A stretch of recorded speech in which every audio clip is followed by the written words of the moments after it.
tall, slender officer in a black uniform with a cold gaze and impeccable bearing. This is how Pyotr Nikolaevich Wrangel was remembered by his contemporaries. A man whose name became a symbol of the last frontier of the White movement. He earned the nickname Black Baron, not only for the color of his Cossack Circassian coat, but also for his unyielding character. In the chaos of the Civil War, when Russia split into two irreconcilable camps, it was Wrangel who managed to create in Crimea the last stronghold of old Russia, and at the same time outline the contours of a new Russia, which was not destined to come into being. A hereditary nobleman, a brilliant cavalryman, and a talented military leader, he took command of the White forces in the spring of 1920, when the situation seemed hopeless. Denikin was defeated, the army was demoralized, and the Bolsheviks were preparing a decisive blow. But where others saw only the end, Wrangel saw an opportunity. Pyotr Nikolaevich Wrangel was born on August 16, 1878, in Novo-Alexandrovsk, into a family of hereditary nobles of Baltic descent. His ancestors, Russified Swedes, served the Russian crown faithfully and truly for several generations. The future general's father, Nikolai Igorovich, was a well-known entrepreneur and art collector, while his mother, Maria Dmitrievna Dementieva-Maikova, came from an ancient noble family. Such an origin not only determined young Pyotr's social status, but also laid the foundation for his worldview, a deep sense of duty to the fatherland and an understanding of the responsibility borne by a man of his position. Wrangel's childhood was spent in Rostov-on-Don and St. Petersburg, where he received a classical education, typical for noble children of that era. It is noteworthy that a military career was not his first choice. After graduating from the Mining Institute in 1900, the young engineer went to serve in the Ministry of Commerce and Industry. However, just a year later, Wrangel's fate took a sharp turn. He was called up for military service and enlisted as a volunteer in the Life Guards Cavalry Regiment, one of the most prestigious in the Russian army. This step proved decisive. Military affairs so captivated Pyotr Nikolaevich that he decided to dedicate his life to them. In 1902, he entered the Nikolaevsky Cavalry School, which he graduated from with honors, receiving the rank of cornet. The first serious test for the young officer was the Russo-Japanese War. Wrangel voluntarily went to the front, where he proved himself to be a brave and resolute commander. For his military merits, he was awarded the Order of St. Anna, 4th class, with the inscription, "For bravery." After the war, Wrangel continued his military education, entering the Academy of the General Staff, which he brilliantly graduated from in 1910. However, instead of staff service, he chose line duty and returned to his Life Guards Cavalry Regiment. By the beginning of the First World War, Pyotr Nikolaevich was already a Rittmeister, a squadron commander.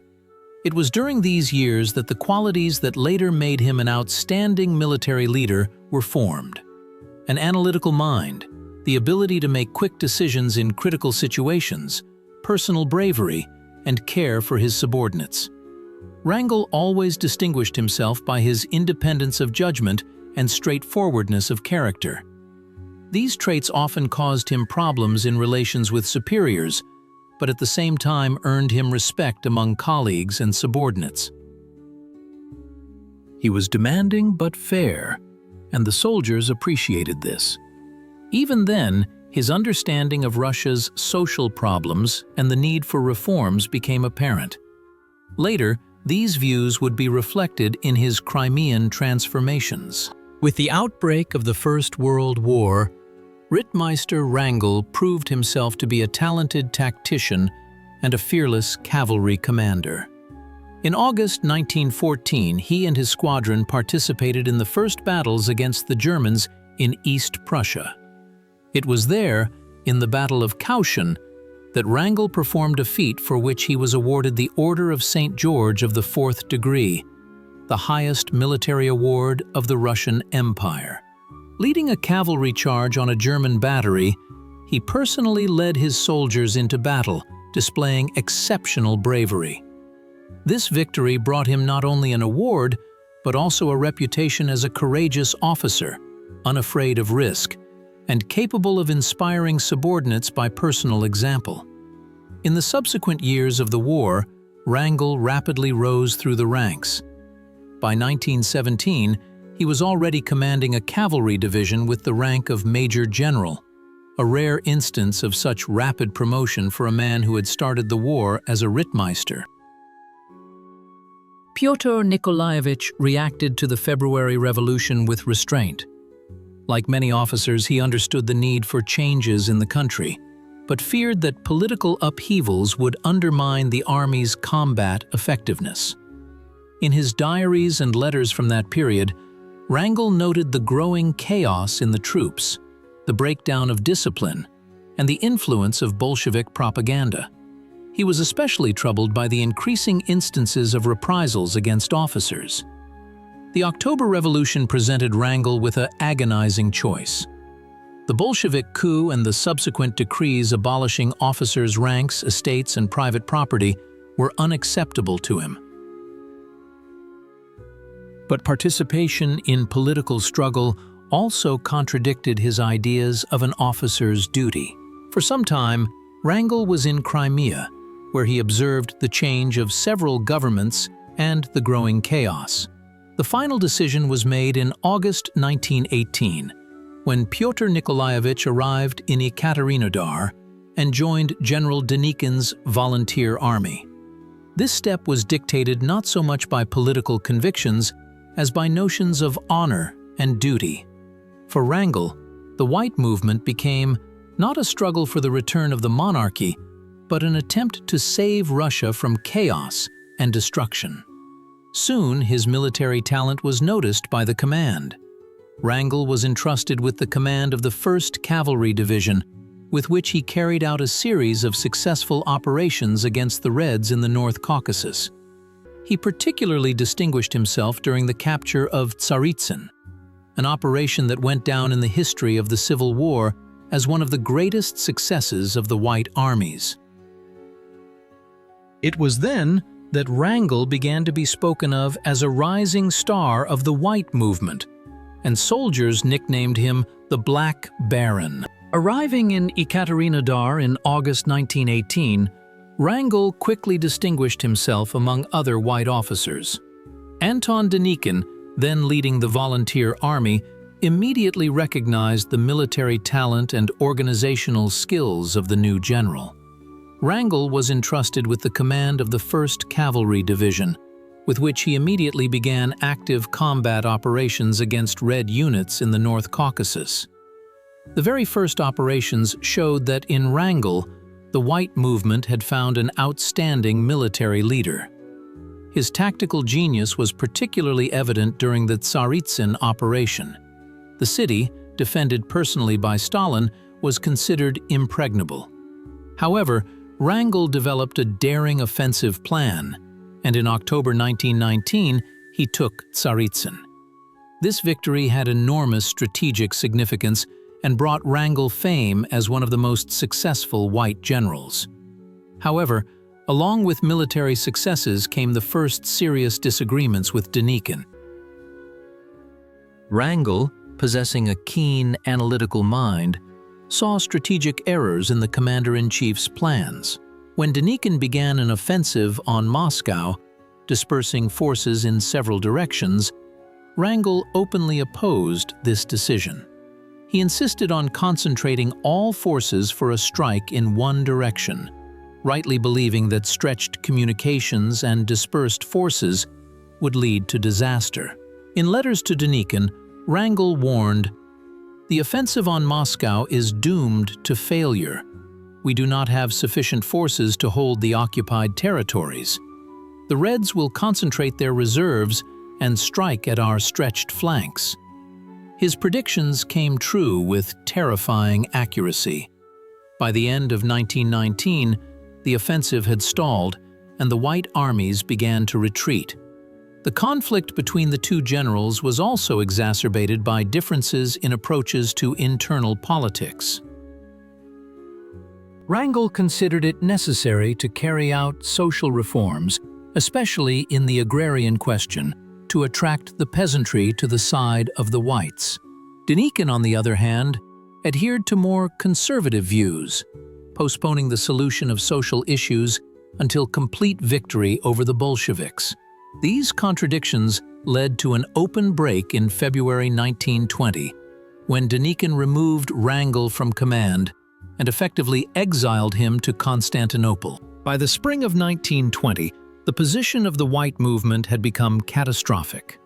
Denikin's defeated army was retreating towards Crimea, losing its last territories and morale.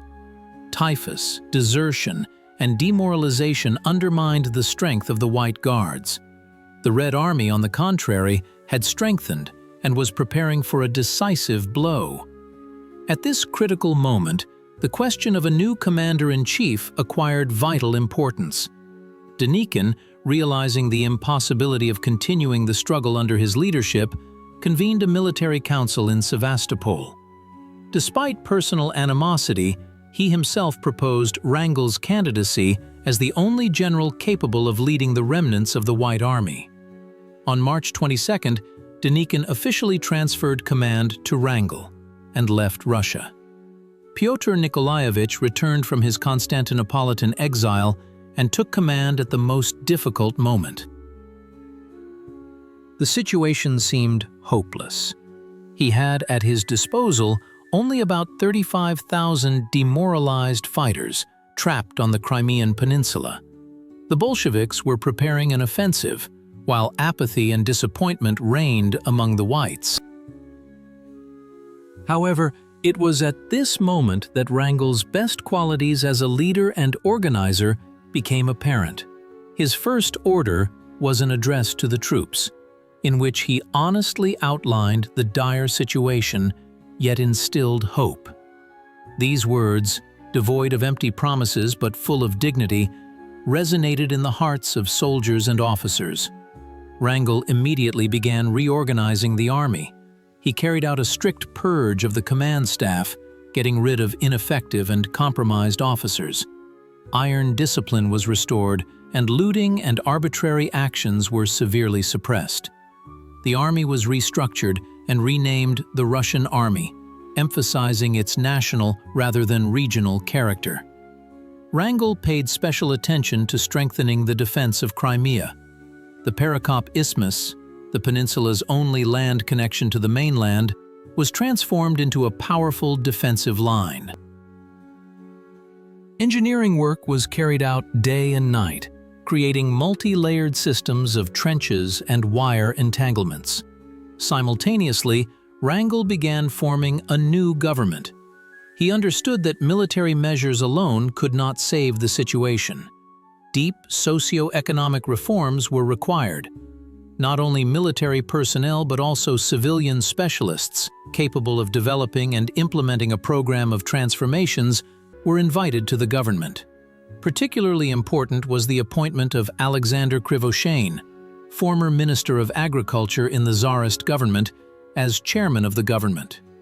Krivoshein, an experienced administrator and supporter of agrarian reforms, became a key figure in the development of the new land policy. Already in the first weeks of his rule, Wrangel showed himself not just as a military leader, but also as a statesman with a broad vision.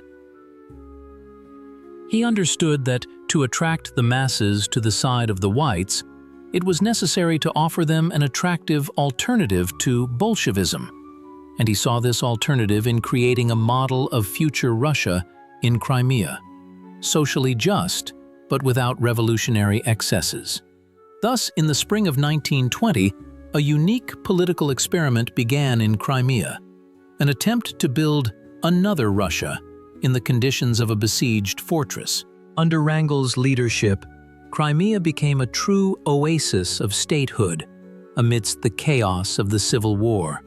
Realizing that the Bolsheviks could not be defeated by military means alone, the Baron created a unique political system on the peninsula, a prototype of the Russia he wished to see after victory over the Reds. In April 1920, the government of southern Russia was formed, the last white government on Russian soil. It was headed by the experienced statesman Alexander Krivoshein, former Minister of Agriculture in Stolypin's government. Wrangel deliberately attracted not ideologues but practitioners to his government, people with real administrative experience. Unlike his predecessors, the Baron did not create a dictatorship in its purest form. He divided military and civil power, retaining general leadership and control over the army, but transferring the management of civil affairs to the government. At the same time, a system of checks and balances was created, preventing any branch of power from gaining absolute advantage. Special attention was paid to local self-government. Zemstvos and city dumas, dissolved by the Bolsheviks, were restored. Wrangel understood that effective governance was impossible without relying on local forces. Zemstvos were returned their traditional functions: care for healthcare, education, and local economy. Simultaneously, new bodies of power were created, the State Council and the Council under the Commander-in-Chief, which were to replace Parliament in the extraordinary conditions of war. These bodies included representatives of various political currents, from moderate monarchists to socialists, with the exception of the extreme right and left. Wrangel strove for national reconciliation, understanding that only a broad coalition could resist Bolshevism.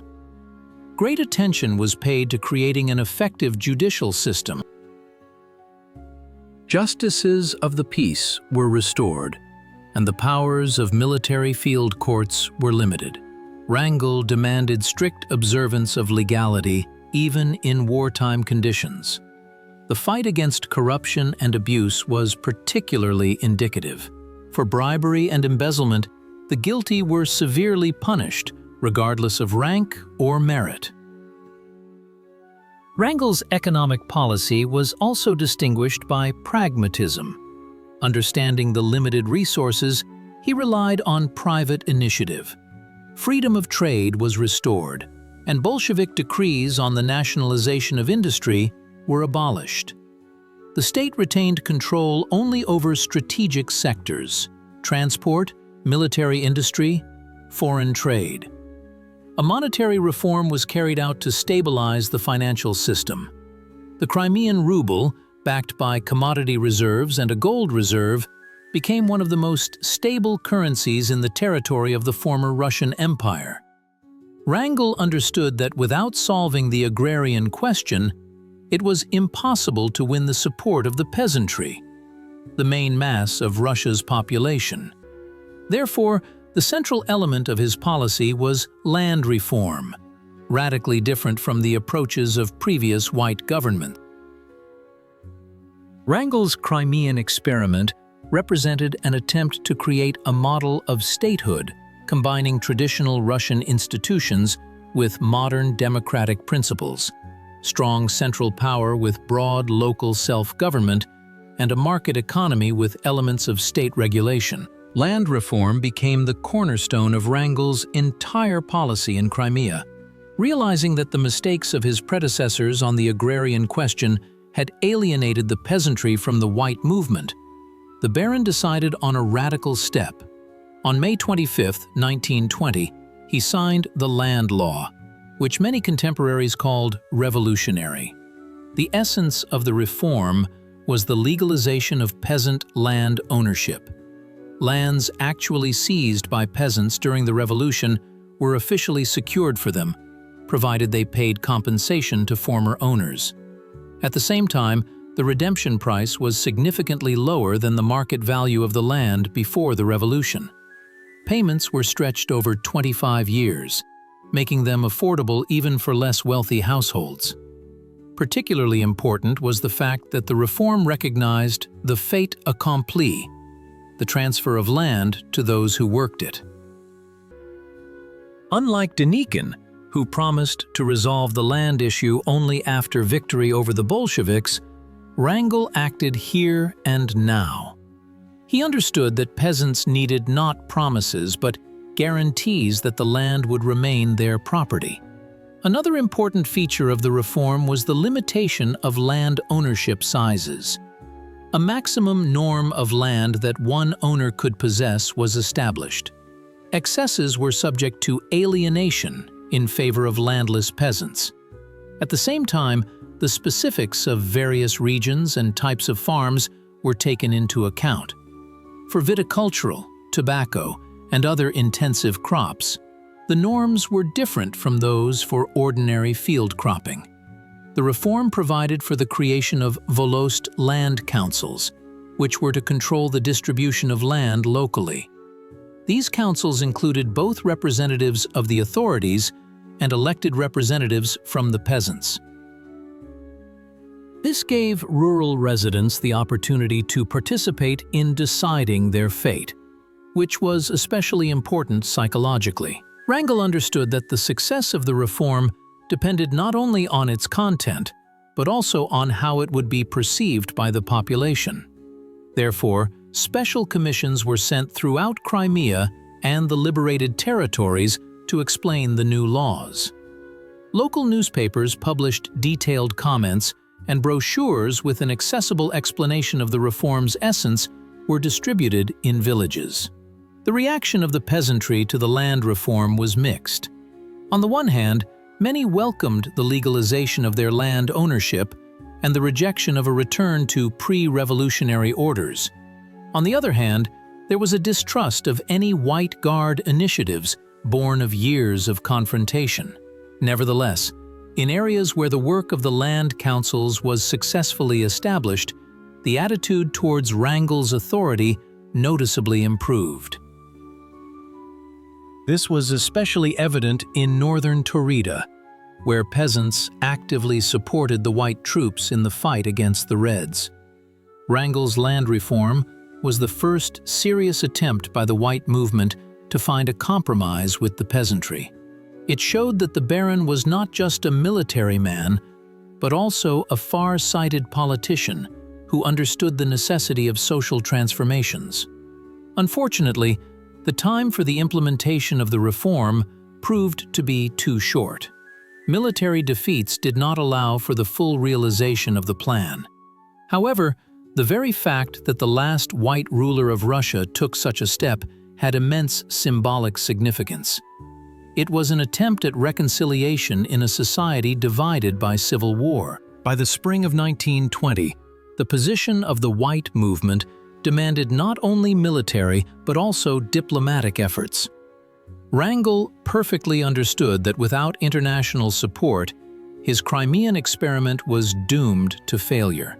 From the first days of his rule, he directed significant efforts toward obtaining recognition and material assistance from Western powers. Particular hopes were placed on France, which by then had become the main patron of anti-Bolshevik forces in southern Russia. In April, the Baron sent a special delegation to Paris, headed by the experienced diplomat Pyotr Wrangel. The mission had a dual task: to achieve official recognition of the government of southern Russia and to obtain guarantees of material support. The French government, albeit with reservations, met Wrangel halfway. On August 22, 1920, France officially recognized the Baron's authority in Crimea. This was a major diplomatic success, especially considering that none of the previous white governments had received full recognition. However, behind this recognition lay not so much sympathy for the white movement as pragmatic calculation. France, which had huge financial claims against Tsarist Russia, expected that Wrangel's government would confirm these debts. In addition, Paris sought to use the Russian army as a counterbalance to the growing influence of the Bolsheviks. Relations with Great Britain were much more complicated. London by then had already become disillusioned with the prospects of the white movement and began searching for ways to normalize relations with Soviet Russia. British Prime Minister Lloyd George openly stated that the continuation of the civil war only exhausted Russia and opened the way to economic chaos. As a result, British aid to Wrangel was minimal and was limited mainly to humanitarian supplies. Even more complex were relations with the United States. America, formally not recognizing either the Whites or the Reds, practically withdrew from active participation in Russian affairs. American diplomats closely observed the situation in Crimea, but the matter went no further than observation. Wrangel tried to attract Washington's attention, emphasizing the democratic nature of his reforms, but these efforts did not yield tangible results. In search of allies, the Baron turned his attention to the newly independent states that had emerged on the fringes of the former Russian Empire. Particular hopes were placed on Poland, which was actively fighting the Bolsheviks. In the spring of 1920, Polish troops under Pilsudski began an offensive on Kiev, which created favorable conditions for coordinating actions with the Russian army. Wrangel sent his representatives to Warsaw, proposing joint actions against the common enemy. However, these negotiations did not lead to the creation of an effective alliance. The Poles, pursuing their own national interests, were not ready to commit themselves to the Whites. After defeats by the Red Army in August, Poland began peace negotiations with Soviet Russia, effectively leaving Wrangel alone with the Bolsheviks. The summer of 1920 became a turning point in the history of Wrangel's Crimean campaign. Realizing that time was against him, the Baron decided on a bold move: a breakout from Crimea to expand the territory under his control. On June 7th, the Russian army launched an offensive from the Perekop Isthmus. The strike was sudden and swift. Red units, not expecting such activity from the White Guards trapped in Crimea, began to retreat. Within a few days, Wrangel's troops liberated northern Taurida, capturing significant trophies and prisoners. General Slashchev's cavalry corps, nicknamed the Crimean Suvorov, was particularly successful. His cavalry deeply penetrated the Red positions, creating panic in their rear. By mid-June, the Whites occupied Melitopol, Berdyansk, and approached Alexandrovsk, present-day Zaporizhia. It seemed fortune had once again smiled upon the White movement. Wrangel personally went to the front, inspiring the troops with his presence. "We are beginning a new page in our struggle," he told his officers. "Now our task is not merely to hold Crimea, but to liberate Russia." However, the initial success did not develop further. The Red Command, having recovered from the shock, began transferring fresh units from the Polish front to Wrangel's front. By the end of July, the White offensive stalled. The attempt to break through to the Donbass, rich in coal and industrial resources, was stopped. Wrangel understood that his forces were too small for a large-scale operation, but continued to seek opportunities for active operations. In August, he undertook an amphibious operation in Kuban, hoping to incite the Cossacks against the Bolsheviks. The landing was successful, but it did not receive support from the local population. The war-weary Cossacks no longer wanted to take up arms. After several weeks of fighting, the landing force had to be evacuated back to Crimea. This was a heavy blow to Wrangel's plans. It became clear that the resources of the White movement were exhausted. In September, the situation became even more complicated. Poland, whose alliance Wrangel had counted on, concluded an armistice with Soviet Russia. Now the Bolsheviks could concentrate all their forces against Crimea. The Red Army, under the command of Mikhail Frunze, began preparations for a decisive offensive. Wrangel harbored no illusions about his chances. In October, he ordered preparations for a possible evacuation, while simultaneously strengthening the defenses of Perekop. "We must be ready for the worst, but fight to the end," was his order. On October 28th, the Red Army launched its offensive. Against 40,000 White Guards, more than 150,000 Red Army soldiers were thrown, with artillery and armored vehicles. Despite heroic resistance, especially from General Kutepov's units, the overwhelming superiority of forces was too great.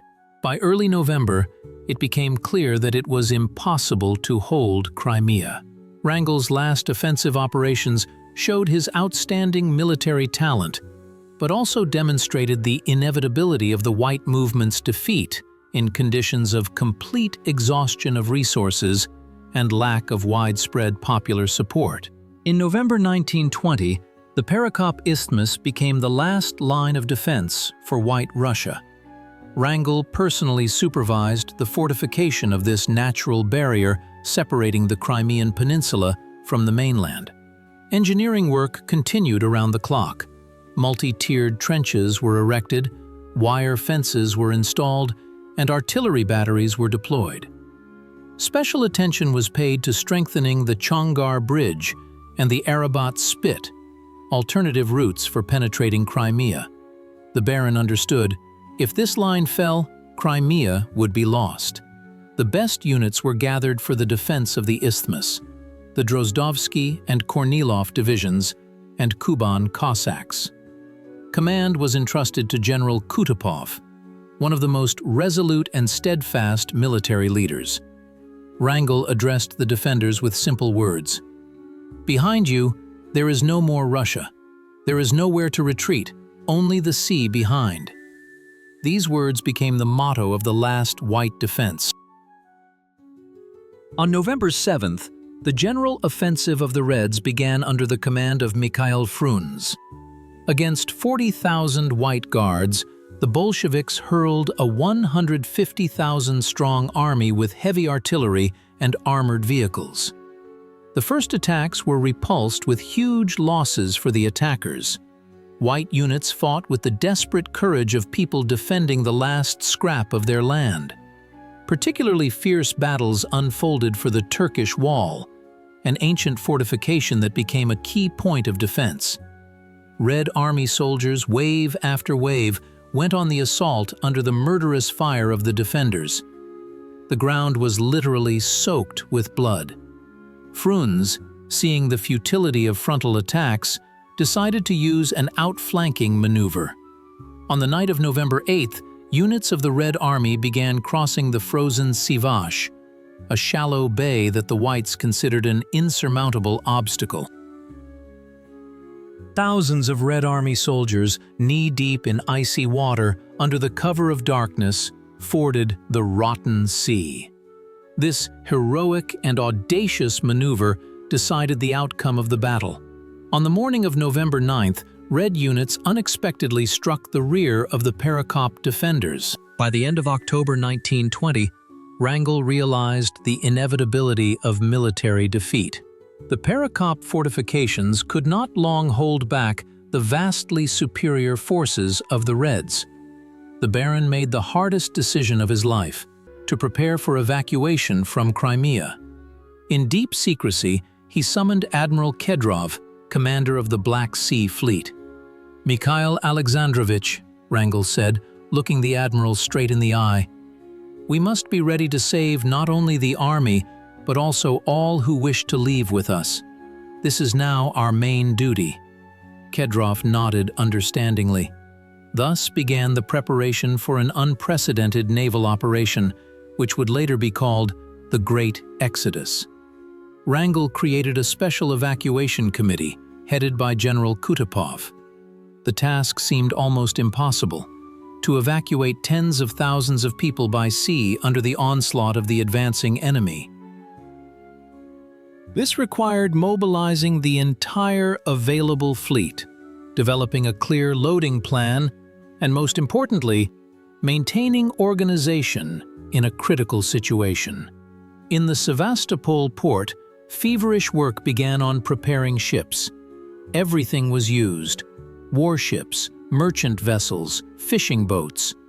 Wrangel ordered the requisitioning of all private yachts and motorboats.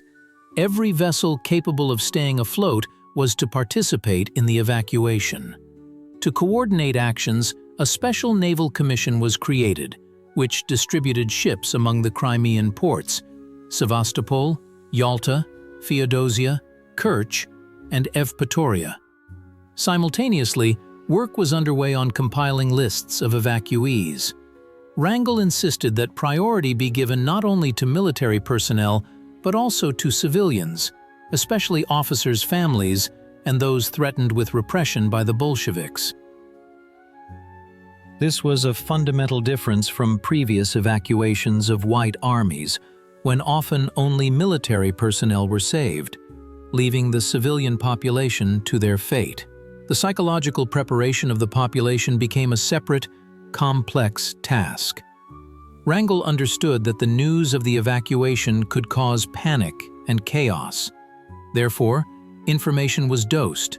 First, articles appeared in newspapers about possible temporary evacuation of certain institutions. Then, unofficial briefings for heads of civil departments began. Finally, on November 11th, when the Reds had already broken through the Perekop defenses, a general evacuation was officially announced. By this time, most ships were already prepared, and officers had received clear instructions on maintaining order. Wrangel personally controlled every stage of preparation. He toured the ports, checked the readiness of ships, met with captains. "Remember," he told them, "you are responsible not only for your crew, but also for hundreds of refugees. This is the last battle we must win." Special attention was paid to supplying ships with food and fresh water. Wrangel understood that the journey could be long, and there was no help to be expected from anywhere. All available supplies were mobilized, including army warehouses. Each ship was allocated a minimum necessary supply of provisions. On November 13, 1920, a large-scale evacuation from Crimea began. 130 ships of various classes and sizes lined up along the peninsula's coast. From warships and merchant steamers to fishing schooners and decrepit barges, everything that could stay afloat was mobilized to rescue people. Wrangel personally supervised the loading in Sevastopol, standing on the pier in his immutable black Circassian coat. His tall figure served as a symbol of order amidst the growing chaos. The Baron understood. The main danger now was panic, capable of turning an organized evacuation into a disorderly flight. In the port cities, Sevastopol, Yalta, Feodosia, Kerch, thousands of people with bundles and suitcases flocked to the piers. Military patrols maintained order, but tension grew with each passing hour. From the north came the sounds of artillery cannonade. The advanced units of the Reds were approaching the cities. Loading proceeded according to strict regulations. First, the wounded, women, and children boarded the ships. Then, civilian refugees, and only then, military units, retreating with battles. The rearguard units, covering the evacuation, were to leave the Crimean land last. Wrangel gave a clear order: no soldier should be abandoned. This fundamentally distinguished the Crimean evacuation from the Novorossiysk disaster during Denikin's time, when thousands of wounded were left on the shore. Despite all efforts to maintain order, tragic scenes unfolded everywhere. Families were separated in the crowd, people lost their last belongings, many did not make it onto the ships, and watched with despair as their last hope for salvation sailed away. The situation was particularly dramatic in Yalta, where due to the stormy sea, many lifeboats capsized when approaching the steamers. At the Sevastopol roadstead, the flagship cruiser General Kornilov coordinated the movement of ships. The ship's radio station continuously transmitted orders, directing ships to the necessary ports and determining the loading sequence. When Red units entered Sevastopol on November 14th, the last ships were already leaving the piers. The Bolsheviks opened fire on the departing vessels, but it was too late. The main part of the flotilla was already out of reach of coastal batteries. By the evening of November 16th, the last ship with refugees had left Crimean waters. Aboard 130 ships were about 150,000 people, an unprecedented maritime evacuation. These were not only military personnel, about 70,000 soldiers and officers, but also civilians, their family members, officials, intellectuals, clergy, all those who feared persecution by the new government. The social composition of the evacuees represented a cross-section of all Russian society, from aristocrats and generals to ordinary Cossacks and peasants. There were especially many representatives of the educated class: doctors, engineers, scientists, writers, artists. It was they who later formed the core of the Russian cultural emigration, which had a huge impact on world science and art. The refugee flotilla set course for Constantinople. The journey across the Black Sea became the final test. November storms tossed the overloaded ships. Many lacked fresh water and provisions. People slept on decks in the open air, suffering from cold and seasickness. But even in these conditions, an amazing level of organization was maintained. Temporary committees were formed on the ships, distributing meager supplies. Improvised medical stations operated, where volunteer doctors provided assistance to the sick and wounded. The fate of Russian emigrants after the Crimean evacuation became one of the most dramatic pages in 20th century history. 150,000 people, having left their homeland on 130 ships, found themselves in the position of exiles without citizenship, without means of subsistence, without clear prospects for the future. Constantinople became the first refuge for most of the refugees. The Turkish authorities, unprepared to receive such a large number of people, accommodated the arrivals in hastily organized camps on the outskirts of the city and nearby islands. Wrangel, who retained the authority of commander-in-chief, immediately set about organizing assistance for his compatriots. He understood the main thing. It was impossible to allow the army to disintegrate, which, under these conditions, remained the only structure capable of ensuring minimal order among the refugees. The Baron created a special committee to aid Russian refugees, which took on the responsibility of accommodating, feeding, and providing medical care to the evacuees. Special attention was paid to the wounded and sick, women with children, and the elderly. Wrangel personally visited the camps, spoke with people, instilling hope in them. "We lost Russia, but we did not lose our honor and dignity," he told the officers. One of the main concerns was to preserve the army as an organized structure. Wrangel insisted that military units should not be disbanded, but should maintain their organization even in exile. This allowed for the maintenance of discipline and morale, and also gave people a sense of belonging to a community. Army units were stationed in separate camps on the Gallipoli Peninsula and the island of Lemnos. Conditions there were extremely difficult. People lived in tents and dugouts, suffering from cold, malnutrition, and disease. And yet, thanks to the iron will of Wrangel and his comrades in arms, it was possible to preserve not only the military structure, but also educational institutions, officer schools, courses, and even military academies. In parallel, diplomatic work was underway to find countries willing to accept Russian refugees. Wrangel and his representatives negotiated with the governments of France, Yugoslavia, Bulgaria, and Czechoslovakia. Gradually, the resettlement of emigrants to different countries began. Yugoslavia played a special role, whose king, Alexander, was sympathetic to the Russians. and provided them with significant benefits for resettlement. Thousands of officers, Cossacks, and civilian specialists found a new home there. Wrangel personally supervised the resettlement process, ensuring that no one was forgotten. For many emigrants, finding work became the main problem. Yesterday's generals, professors, and lawyers were forced to become taxi drivers, waiters, and laborers. In Paris, a whole colony of Russian chauffeurs emerged. In Belgrade, builders. In Prague, teachers.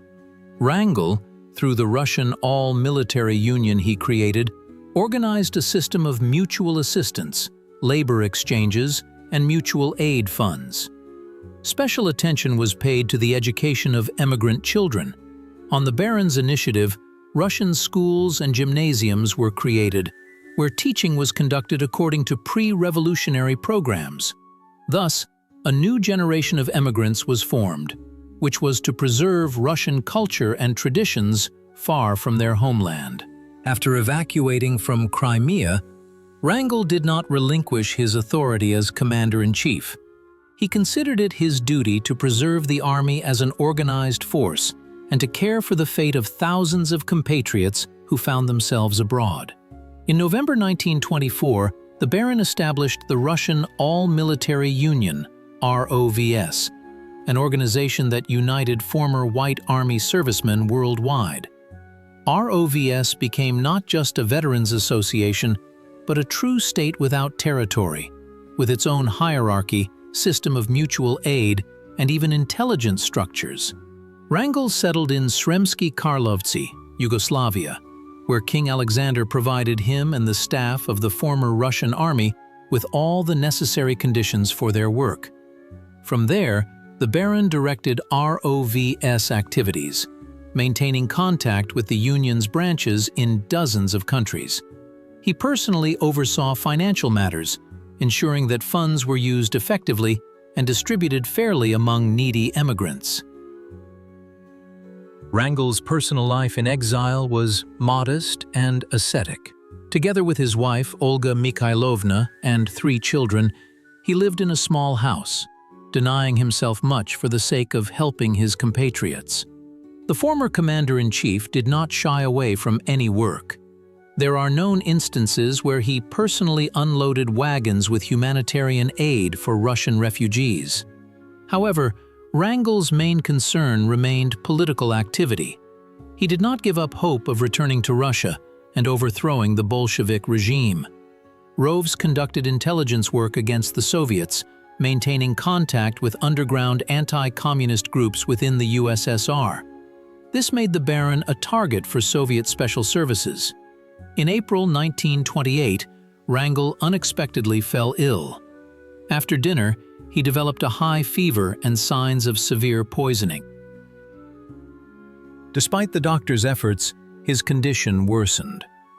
On April 25th, Pyotr Nikolaevich passed away at the age of 49. The official cause of death was named tuberculosis, but the circumstances of the illness raised suspicions. It later turned out that a footman named Yakov Trzeziak worked in Wrangel's house and disappeared immediately after the Baron's illness began. Many of Wrangel's comrades were convinced that he was an OGPU agent and had poisoned the former commander-in-chief. This version is indirectly confirmed by the fact that Soviet intelligence actively hunted down leaders of the white emigration. It is enough to recall the kidnapping of General Kutepov in 1930 and the assassination of General Miller in 1937. Wrangel was buried in Belgrade. His death was a huge loss for the Russian emigration. He was not just a military leader, he was a symbol of unconquered Russia, a man who managed to preserve dignity and honor in the most difficult circumstances. With the Baron's death, an entire era in the history of the White Movement came to an end. Pyotr Wrangel's legacy extends far beyond his military achievements and political endeavors.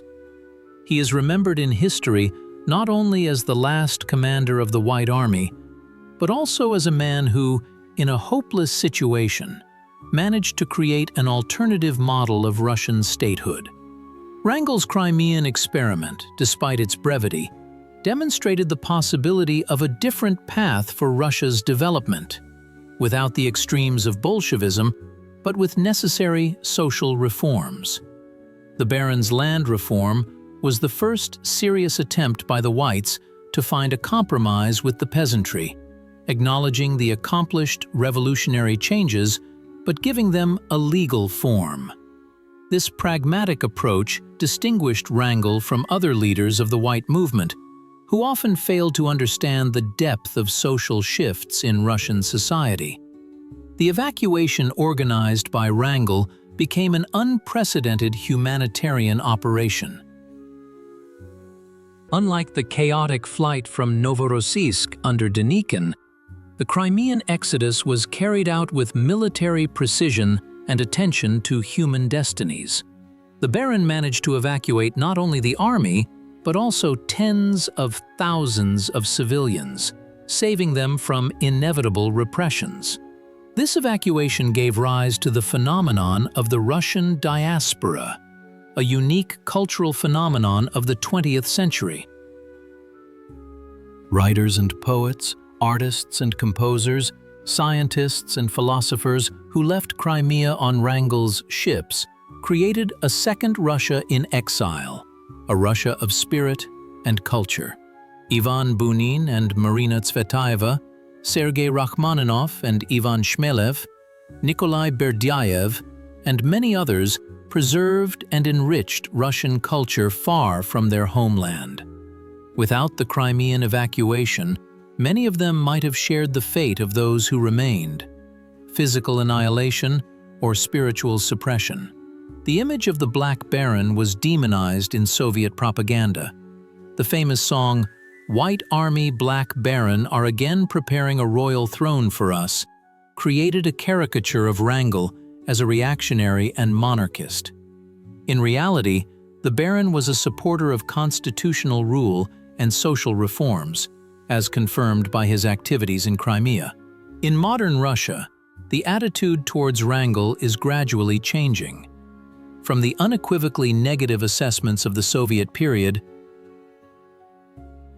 historiography is moving towards a more objective analysis of his role in the history of the Civil War. Today, many historians recognize that Wrangel was not only a talented military leader, but also a far-sighted politician who tried to find a third way between the revolutionary radicalism of the Bolsheviks and the stagnant reactionism of the extreme right. It is symbolic that in 2016, Baron Wrangel's ashes were transported from Belgrade to St. Petersburg and reburied in the Church of All Saints. This act became part of the process of historical reconciliation, an acknowledgement of the merits of a man who fulfilled his duty to Russia, as he understood it, to the end. Wrangel's Crimean utopia lasted only 7 months, but it left a deep mark on Russian history. It was the last attempt to create a different Russia, democratic, reformist, respecting property rights, but recognizing the need for social transformations. In this sense, the Crimean experiment can be seen as a missed historical opportunity, an alternative path that Russia could have taken.